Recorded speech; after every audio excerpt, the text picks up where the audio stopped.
लाड़काना में यौम शुहदा पुलिस जे सिलसिले में रैली कढी वई आहे।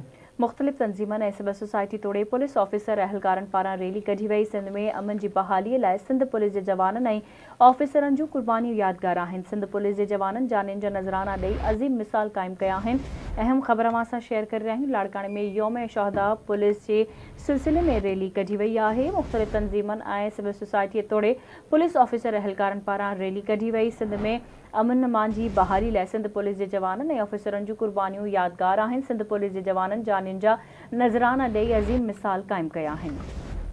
बिल्कुलु नाज़रीन, अहम ख़बर आहे। लाड़काने खां सिंध पुलिस जे जवाननि जान जा नज़राना ॾेई अज़ीम मिसाल क़ाइमु कया। लाड़काने में यौम शुहदा पुलिस जे सिलसिले में रैली कढी वई आहे।